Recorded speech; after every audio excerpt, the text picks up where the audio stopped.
Hi, so a nice really short little tutorial on time remapping in DaVinci Resolve, and purely out of interest, DaVinci Resolve is free and it is absolutely awesome bit of kit.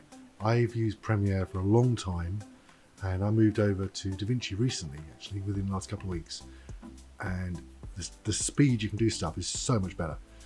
Right, so what we're going to talk about is time remapping. Okay, so basically when we want to slow down a bit of footage or speed it up, we need those frames to play with, especially if we're going to slow it down. So firstly, get your camera, your frames per second, get it up there to about 60 or 120 frames a second, so you've got something to work with when you slow it down and you're not separating those frames out. Okay, so nice and straightforward, quick, easy, and can make some shaky footage acceptable. So let's have a look how we do it. So DaVinci Resolve, okay, import a clip into the media, import it to media, find yourself a nice little clip. Let it do its bits, double click, get it onto the timeline. So this is what we want about here. So I'll mark that out there. I press O to mark it out, I to mark it in, drag down the timeline. So nice and quick, okay, so we've got it here, okay, nice and straightforward. It's just me looking up at the trees, nothing amazing, okay. So we go onto the edit tab, okay, we've got our footage here. Now I'm going to delete the audio for this, so I'll hold down option, delete, and separate that out, okay. So this is our clip here. So if we, first thing we do is right click on it, the clip, and go up to the retime controls. Okay. Get that retime control, and you'll see your file name here and the speed just below it here. Okay, nice and straightforward. And we've got a drop down inside here where we can change the speed upwards and downwards, just 10% of the speed. Now obviously if you're going to film at 24, 25 or 30 frames a second, if you go down to 10%, you're going to see one frame after another and it's going to look a bit rough, unless that's the effect you're after. So I am going to put this at say 50% and then just shrink the bar down a bit and then just play this. Okay. So we can still see there's a bit of shake there. Now if I go down to 25%, play it again, becomes a bit smoother. So this is actually handheld and purposefully to make it rough and moving about and stuff.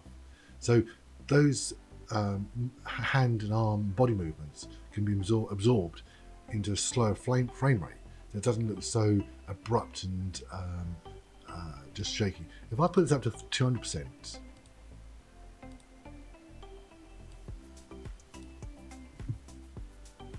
you can almost see how I'm walking and just holding a camera above my head. So let's get that back down again to 100%. And let's make it a bit bigger here.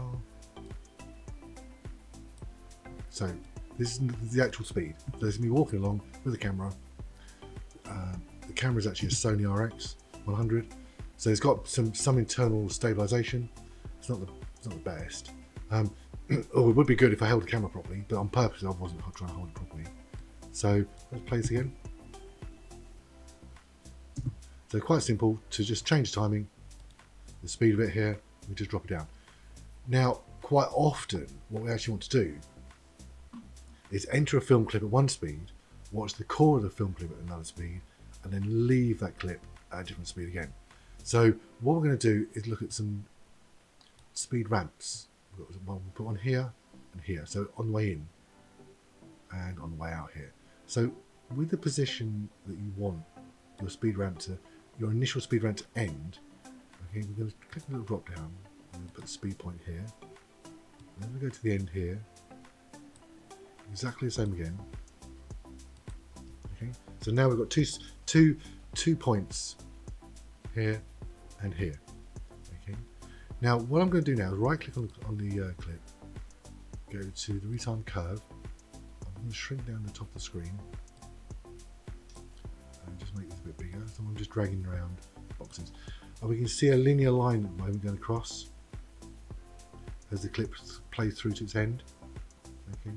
So if I go back to this port here, okay. Now I've got a little drop down here. It says retime frame. I can change it to, and take this one, retime speed. Okay. You can see this here and here. Okay. Now, if I play this now, well, I won't actually. I've got 100%, 100%, 100%. So there's still a constant speed on the way through. It doesn't actually change. So I'm going to go from 100% down to 25%. And back up to, there's already 100%, I think. So we're going 100%, 25%, 100%. Bloop, slow, let's fall faster forward there, which is not going to happen. And back to normal speed. Now, the problem is, both those changes are really abrupt changes. There's no gradual change. You're going to go from 25% to 100%, or 100% down to 25%, almost instantly. Okay, so if we click on the little marker point here, we've got this little tiny curve here.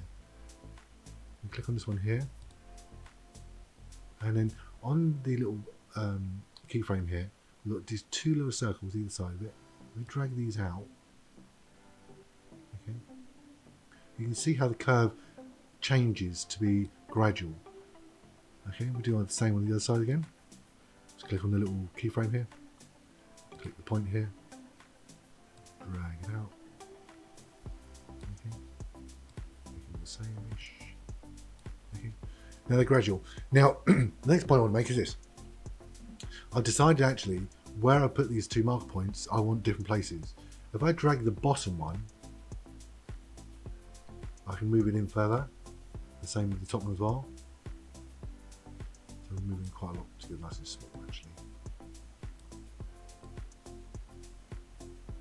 It's very equal.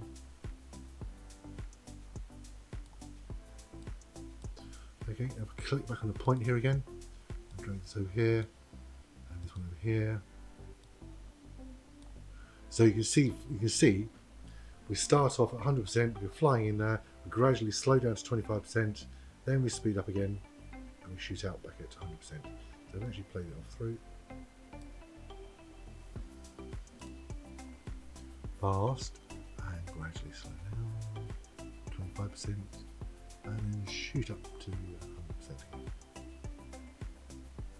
Now we can actually change this by far greater than 100%. Put it to 400%, 400%. So let's just get it a bit bigger.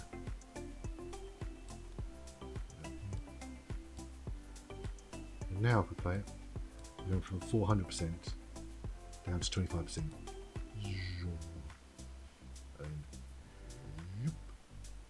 we fly out again. So that's time remapping and a speed ramp. So rather than actually just suddenly change from one extreme to the other, we can make it gradual. I will say, just to add, it's really important you know your camera and you're setting the frames per second correct and the shutter speed to go with the frames per second. I'll do another video actually completely just about talking about frame shutter speeds and frame rates and the stuff that goes with it. But it is important that you've got a really good frames per second right up there, 60 or 120, so you've got something you slow down. And also if you record something for like 30 or 45 seconds and you've got 5 seconds worthy of stuff in there, by the time you slow that down by 25% or 50%, you've got twice the amount of time already. So you can actually fill in a lot of, you can extract good bits of footage from bad bits of footage. So I hope this has been helpful. If you've got any questions, just ask them below. This is not supposed to be a super techie version. This is supposed to just get you into DaVinci Resolve, Google DaVinci Resolve, download it, install it, play with it. Awesome bit of kit. And a lot easier than Premium. Mind you, the learning curve's a bit longer, but it's worthy. So until next time, bye bye.